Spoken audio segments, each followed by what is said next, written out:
अस्सलाम वालेकुम। सितारों के सफ़र पर खुश आमदीद। सबसे पहले तो आप सब लोगों को मेरी तरफ से और मैडम एस्ट्रोलॉजर एन बख्श की तरफ से रमज़ान मुबारक। हमारी दुआ है कि अल्लाह ताला आपको इस मुबारक महीने की रहमतों, बरकतों और मग़फ़िरत से नवाजे, आपके रोज़े, नमाज, दुआएं और इबादत कबूल फरमाए। और हमारी दुआएं हैं कि आपके रोज़े, नमाज, दुआएं और इबादत कबूल फरमाए और आपकी ज़िंदगी से हर परेशानी, गम और मुश्किल को दूर कर दे। इस रमज़ान अल्लाह पाक आपके दिल को सुकून, घर में खुशियाँ और रिस्क में बरकत अता फरमाए। आमीन। अब हम बात करते हैं उस प्लैनेट की जो आपके एक्शंस, आपकी ड्राइव और आपकी करेज को रिप्रेजेंट करता है, यानी कि मार्स।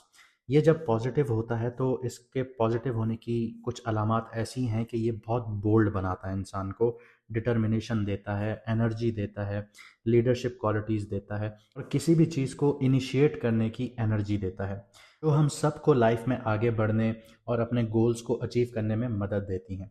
लेकिन जब मार्स नेगेटिव होता है तो वो कुछ चैलेंजेस भी क्रिएट करता है, जैसे इम्पल्सिवनेस हो गया, ईगो क्लैशेस हो गए, बेसब्रापन हो गया या फिर रैश डिसीजंस के तौर पे वो सामने आती हैं चीज़ें। और अगर इनको कंट्रोल में ना रखा जाए तो टेंशन्स बढ़ना शुरू हो जाती हैं ज़िंदगी में, कॉन्फ्लिक्ट्स देखने को मिलते हैं, हर एक दूसरे से आप लोग लड़ना शुरू कर देते हैं, आपकी अपॉर्चुनिटीज़ मिस होना शुरू हो जाती हैं।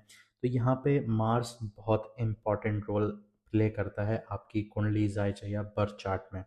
इस वीडियो में हम एक्सप्लोर यही करेंगे कि मार्स का जो ट्रांजिट है एक्वेरियस में 23 फरवरी 2026 को जो हो रहा है, वो आपके लिए क्या इम्पैक्ट लेकर आएगा आपकी पार्टनरशिप्स में, करियर में, हेल्थ में, आपकी लव लाइफ में, आपकी पर्सनल ग्रोथ में। और इनमें आपको ये भी बताऊंगा कि आप लोगों ने इसकी एनर्जी को कैसे स्ट्रेटजिकली चैनल करना है ताकि आप लोग मैक्सिमम बेनिफिट उठा सकें। और अगर आपकी लाइफ में कॉम्प्लेक्स इश्यूज ज़्यादा हैं या फिर आप चाहते हैं कि मैडम एस्ट्रोलॉजर एन बख्श आपके बर्थ चार्ट को पर्सनलाइज रीडिंग दें, तो आप व्हाट्सएप का नंबर आपकी स्क्रीन पर आ रहा होगा, आप मैसेज करके अपॉइंटमेंट अपना बुक करवा सकते हैं। और जिन लोगों को अपना मून साइन नहीं पता वो कमेंट सेक्शन में अपनी ओरिजिनल डेट ऑफ बर्थ लिखें, हम आपको आपका मून साइन बता देंगे। और अगर आप लोग ये जानना चाहते हैं कि आपकी कुंडली में आपका मार्स कहाँ बैठा है, अच्छा बैठा है या नेगेटिव बैठा है, तो वो भी आप लोग अपनी original date of birth comment section में लिख सकते हैं, हम आपको बता देंगे कि आपका मार्स कहाँ बैठा है। तो आइए देखते हैं कि आपके ज़ोडिएक के लिए, यानी आपकी राशि, आपके बुर्ज के लिए मार्स का जो ट्रांजिट है एक्वेरियस में वो कैसा रहेगा। अब बात करते हैं पाइसेस मून साइन वालों की, यानी कि मीन राशि, यानी कि बुर्ज होत वालों की। मार्स का जो ट्रांजिट है वो आप लोगों के 12th हाउस में आ रहा है, तो ये फेज आप लोगों के लिए थोड़ा सा चैलेंजिंग होगा। यहाँ पे आगे बढ़ने से पहले मैं आपसे एक सवाल पूछूंगा, कमेंट सेक्शन में ज़रूर जवाब दीजिएगा। मैं देखना चाहता हूँ कि आप लोग कितने एक्टिव हैं अपनी ज़िंदगियों को समझने में या ज़िंदगियों को डील करने में। आपकी ज़िंदगी के जितने भी मसले हैं या जितनी भी परेशानियां हैं या जितने भी आप लोगों के रोज़मर्रा के काम हैं, क्या आप उनको लेके सरफेस लेवल पर ही देखते हैं या फिर अपनी इनर वर्ल्ड को भी आप लोग चैलेंज करते हैं या हिडन कार्मास को डील कर रहे होते हैं? इस चीज़ को इलेबरेट कीजिएगा, बताइएगा कमेंट सेक्शन में कि आप किस लेवल पर अपनी चैलेंजेस को फेस कर रहे हैं। अब जो मार्स का ट्रांजिट है ये आपके करियर, जॉब, बिजनेस, क्रिप्टो और स्टॉक्स पर कैसे इम्पैक्ट डालता है, तो सबसे पहले जॉब और करियर को देखते हैं। तो जो काम है वो बहुत खामोशी से बिहाइंड द सीन्स जो है वो एक्टिवेट होंगे, रिसर्च आप लोगों की एक्टिवेट होना शुरू होंगी। जिन लोगों के पास हिडन स्किल्स हैं, रिसर्च हैं, रिसर्च उनकी अच्छी है और डॉक्यूमेंटेशंस उनकी बहुत अच्छी हैं, तो वो अब हाईलाइट होना शुरू होंगे। अब आप लोगों की सुपरविजन्स भी एक्टिवेट होंगी और अथॉरिटीज़ से इनडायरेक्टली आप लोगों का मामलात भी यहाँ पे एक्टिवेट होना शुरू हो जाएंगे।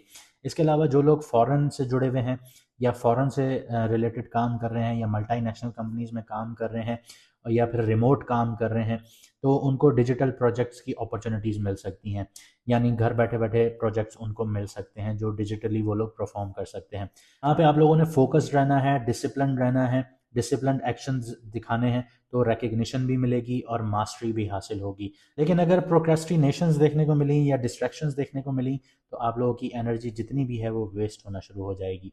आगे बात करते हैं बिजनेस वाले लोगों की।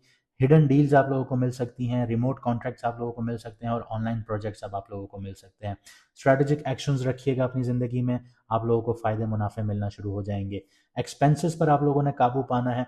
इन्वेस्टमेंट्स जो हैं वो उसमें बहुत ज़्यादा एहतियात की ज़रूरत है। अगर आप लोगों ने इन्वेस्टमेंट्स में एहतियात ना की तो जो आपका 12th हाउस एक्सपेंसेस दिखाता है वो बैड एक्सपेंसेस में चले जाएंगे। देखें, 12th हाउस ज़िंदगी में जब भी एक्टिवेट होता है तो इंसान के खर्चे होते ही होते हैं, चाहे आप जिस फॉर्म में करें, आप इन्वेस्टमेंट की फॉर्म में करें, आप बैड एक्सपेंसेस करें, वो आपका 12th हाउस है। 12th हाउस ही आपको बैड एक्सपेंस देता है।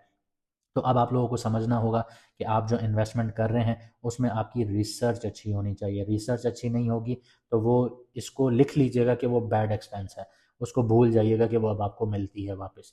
अगर आप लोगों ने रिसर्च अच्छी की, सही जगह पे पैसे लगाए, तो वो आपकी इन्वेस्टमेंट होगी in the form of expenses, ठीक है। इसके अलावा यहाँ पे जो रिस्क जनरेट होता है वो ये होता है कि इम्पल्सिवनेस आप लोगों ने नहीं दिखानी, केयरलेस आप लोगों ने बिल्कुल भी नहीं होना, वरना फाइनेंशियल स्ट्रेन अब स्टार्ट हो जाएगा, क्योंकि सैटर्न जो है वो आप लोगों के फर्स्ट हाउस में बैठा है, जो कि 7.5 का सेकंड फेज आप लोगों के लिए स्टार्ट कर चुका है। तो अब आप लोगों को समझना होगा कि ज़िंदगी के जो फैसले हैं वो कैसे एहतियात से लेने हैं। यहाँ पे जो लोग कैलकुलेटेड चलेंगे, सीक्रेटिव एक्शंस लेंगे, वो एडवांटेज हासिल करेंगे, वो ही प्रॉफिट हासिल करेंगे। अब बात करते हैं क्रिप्टो, स्टॉक और ट्रेडिंग वालों की। तो 12th हाउस जो है वो फॉरेन मार्केट्स को दिखाता है, डिजिटल प्लेटफॉर्म्स को दिखाता है, और आप लोगों की हिडन अपॉर्चुनिटीज यहाँ पे एक्टिवेट हो जाती हैं। मार्स जो है वो इम्पल्सिव अर्ज क्रिएट कर रहा होता है यहाँ पे। तो आप लोगों ने अगर इसको बैलेंस करना है चीज़ों को और आगे बढ़ना है, तो रिसर्च अपनी अच्छी रखिएगा और टाइमिंग पर बहुत ज़्यादा ध्यान देना है आप लोगों ने। तो आप लोगों का 110% यहाँ पे प्रॉफिट बनना शुरू हो जाएगा।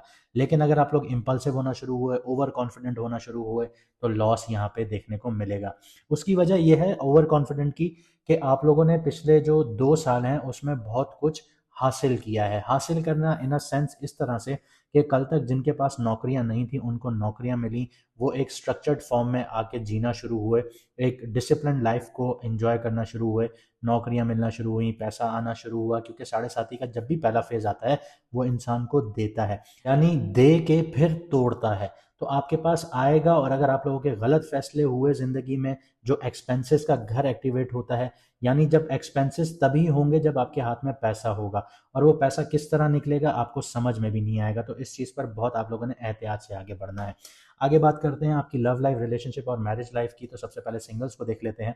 अट्रैक्शन आप लोगों को मिलेंगे, लेकिन वो बहुत सटल होंगे, स्पिरिचुअल होंगे और डिस्टेंस कनेक्शंस होंगे आप लोगों के, यानी लॉन्ग डिस्टेंस रिलेशनशिप्स देखने को मिलेंगे।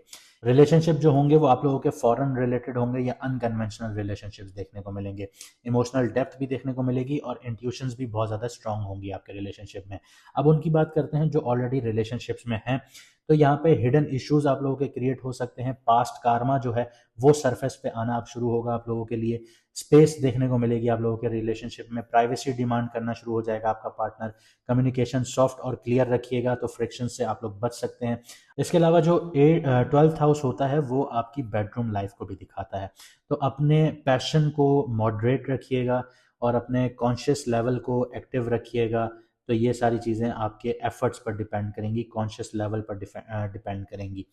आगे बढ़ते हैं, शादीशुदा लोगों की बात करें तो हिडन फाइनेंशियल इश्यूज देखने को मिल सकते हैं, डोमेस्टिक इश्यूज क्रिएट हो सकते हैं आप लोगों के लिए। इसके अलावा स्पिरिचुअल हो गया या फिर आप लोगों का इनर कनेक्शन जो हो गया वो बहुत टेस्टिंग फेज में आना शुरू होगा।